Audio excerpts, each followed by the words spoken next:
¿Qué es la Constitución? ¿Qué es una asamblea constituyente? ¿Qué es un congreso constituyente? ¿Cuál es la importancia de tener una nueva constitución? Esas son preguntas que muchos de ustedes pueden estar haciéndose y vamos a tratar de responderlas en este video.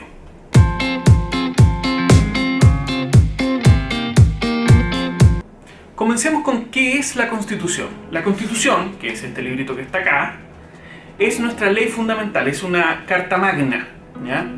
Desde un punto de vista técnico se encuentra a la cabeza de la estructura jerárquica de nuestro sistema normativo. En términos sencillos y dicho en buen chileno, nadie puede contradecir lo que dice la Constitución.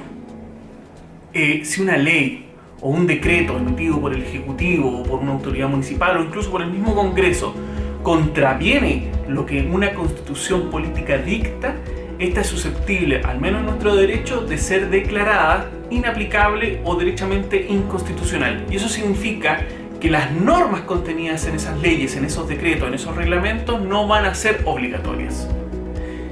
¿Y cuál es el contenido de una constitución política? Modernamente, toda ley fundamental lo que regula es cómo se organiza el Estado, cuáles son sus principales órganos, cuáles son sus atribuciones, sus funciones, sus obligaciones, sus deberes, sus prerrogativas, etc. También establece la forma en que se organiza un gobierno, establece también cuáles son las limitantes para los gobernantes, como lo son, por ejemplo, los derechos fundamentales, también denominadas garantías constitucionales. Algunos son muy importantes derechos, como son el derecho a la vida, el derecho a la libertad individual, el derecho a la honra, el derecho a expresarnos libremente, el derecho a profesar cualquier tipo de credo religioso, el derecho a la propiedad, el derecho a ser tratados como iguales por la ley, el derecho a ser tratados como iguales frente a la justicia, el derecho a la educación, el derecho a la salud, etc. Ahora bien, ¿qué es una asamblea constituyente y qué es un congreso constitucional? En ambos casos estamos hablando o estamos haciendo referencia más o menos a lo mismo, en el sentido de que ambas son entidades o instancias de las cuales pueden emanar una nueva constitución. La diferencia radica en que en una asamblea constituyente la ciudadanía puede participar directamente o indirectamente mediante representantes que ella elige para efectos de trabajar en el debate, en la reflexión previa que valide y legitima un nuevo texto constitucional. El Congreso Constitucional, por su parte, que pareciera ser que es la propuesta que está adquiriendo más fuerza en nuestro derecho interno, es el mismo poder legislativo que asume atribuciones constituyentes, ya sea integrando o no a nuevos miembros para efectos de hacer este debate, esta reflexión previa. Ahora, ¿es importante tener una nueva constitución? ¿O cuál es la importancia, cuál es la relevancia de que este debate se dé? ¿Va a cambiar en algo lo que dice acá este librito? Es difícil aventurarse qué es lo que va a ocurrir después de generar este diálogo, este debate constitucional.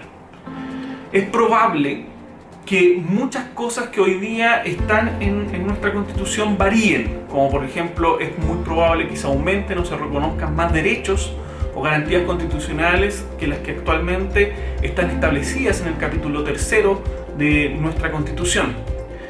También es probable que varíen o se modifiquen algunos principios que sustentan nuestro modelo normativo, que a su vez repercute en el modelo político, social y económico que tiene Chile. También puede ser que se abra el debate relativo a las atribuciones o funciones que tiene el Congreso o demás órganos del Estado, por ejemplo el Tribunal Constitucional, en fin. Pero es difícil asegurar cuál va a ser el resultado final o qué es exactamente lo que se va a cambiar o no. Pero aún así, si no se modificase una coma del texto constitucional, el solo hecho de generar el debate, de plantear la discusión y discutir un nuevo texto constitucional es tremendamente relevante, aun cuando se llegue exactamente al mismo texto. ¿Por qué? Porque el contenido ideológico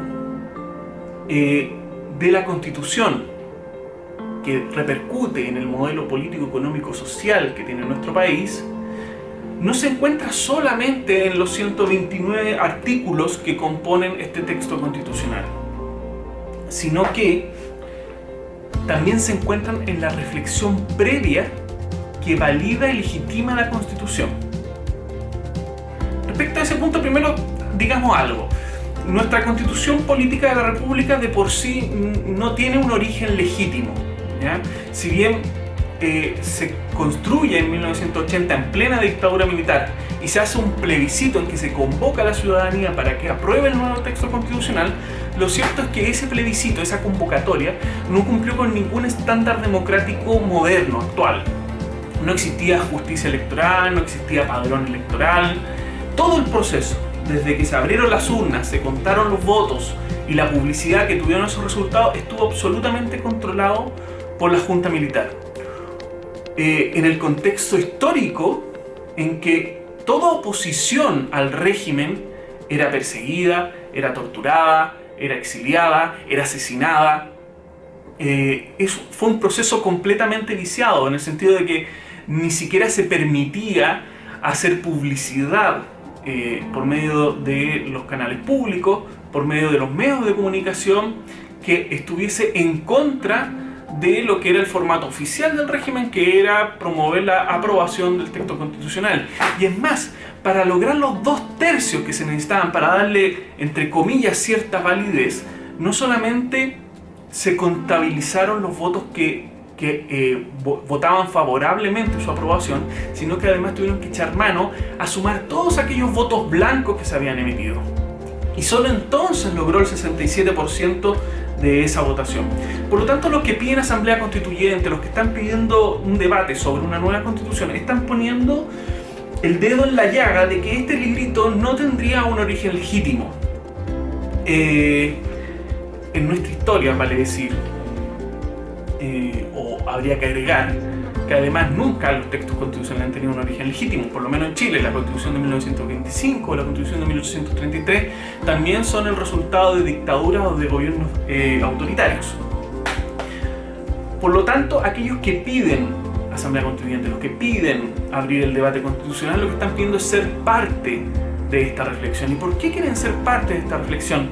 Porque también la misma Constitución señala, y así lo han señalado las anteriores, que en definitiva la soberanía del país radica esencialmente en la nación.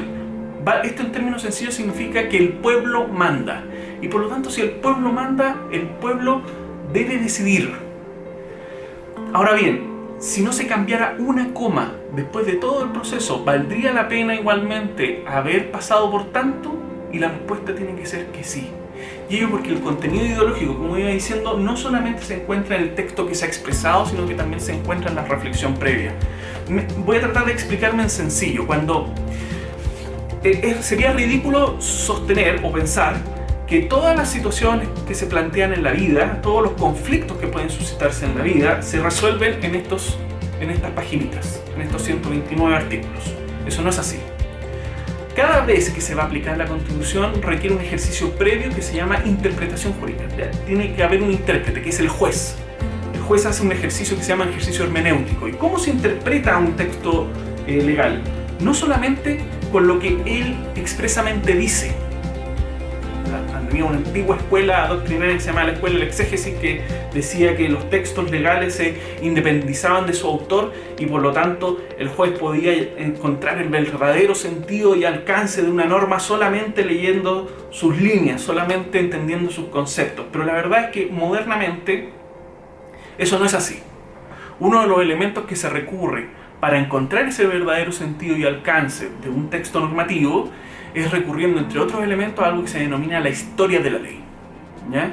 Esto significa que de alguna manera hay que volver a preguntar, hay que resucitar a Jaime Guzmán y volver a preguntarle qué es lo que quiso decir cuando dispuso de tal o cual forma tal disposición jurídica. Vale decir, hay que volver a recurrir a las actas constitucionales, las que existieron en esta comisión de nueva constitución que sesionó, que fue creada después del golpe militar a Salvador Allende en 1963 y que sesionó hasta 1978, entregándole a la Junta Militar un anteproyecto constitucional, hay que recurrir finalmente a esas actas, que son las únicas que existen en el proceso previo, para determinar cuál es el verdadero sentido del alcance. Y esto genera un impacto gigantesco en la práctica. Por ejemplo, y solo a modo de ejemplo, la Constitución política le reconoce a todas las personas el derecho a la igualdad, a ser tratados como iguales frente a la ley. Y es más, el artículo 1 de la Constitución establece que todas las personas nacemos libres e iguales en dignidad y derechos. Por lo tanto, alguien podría razonablemente, a partir de eso, pensar que, por ejemplo, el matrimonio igualitario, el matrimonio entre personas de un mismo sexo, podrían ser válidos, porque si somos todos iguales en dignidad y derecho, ¿por qué algunos pueden casarse y otros no? No parece justificado, no parece razonable. Ahora bien, para efectos de interpretarlo, la comunidad LGTB ha ido varias veces al Tribunal Constitucional pidiendo que el artículo 102 del Código Civil, que define el matrimonio como aquel celebrado exclusivamente entre un hombre y una mujer, sea declarado inconstitucional o inaplicable. Y el Tribunal Constitucional, cuando ha hecho interpretación de las normas, qué es lo que entendía el legislador por igualdad, qué es lo que entendía el legislador por familia y cuál es la familia que protege nuestra Constitución, le ha dicho a la comunidad LGTB, no, el artículo 102 no es inconstitucional. ¿Por qué? Porque cuando se cita las actas de la Constitución, cuando uno hace la historia de la ley y cuáles fueron las motivaciones y justificaciones que tuvo el constituyente para llegar a esa norma, uno se da cuenta que el concepto de familia que pretendía proteger esta Constitución es un concepto de familia de características monogámicas bajo un paraguas de un matrimonio heterosexual. Por lo tanto, pero esa noción no está expresada en el texto. Se encuentra en la reflexión previa que antecede el texto constitucional, pero a la cual se sigue recurriendo para interpretar la Constitución. Por lo tanto, es necesaria una nueva conversación. Una nueva conversación porque, en definitiva, los términos, los conceptos y las nociones van cambiando en el tiempo, ¿ya? Y cuando no se independizan totalmente de su autor, del constituyente, tenemos problemas de que no se pueden adaptar con flexibilidad y con un principio de oportunidad a los tiempos actuales. Y nos quedamos estancados en el pasado. Y por eso es necesario estar rediscutiendo estos textos constitucionales, estar revisándolos permanentemente para que este tipo de situaciones no dejen al país desfasado, como ha ocurrido hasta el día de hoy, en donde el Tribunal Constitucional es una verdadera barricada, es una especie de trinchera que protege la concepción ideológica que dio origen a esta Constitución política de la República. Por lo tanto, aun cuando no se cambie una coma, no se cambie una tilde, una palabra, aún así la reflexión sobre la Constitución y sobre generar un nuevo texto constitucional sigue siendo tremendamente importante, muy trascendental para el debate político-jurídico actual. Muchas gracias. Quiero agradecer a Astroblog, Ricardo García, por haberme impulsado a hacer este canal. Los invito a todos ustedes a suscribirse. La idea es que este sea el primer video de muchos otros que vendrán. Quiero tratar un montón de temas, el contenido propio de la Constitución, qué cosas podrían modificarse, qué se entiende, por ejemplo, por el principio subsidiario.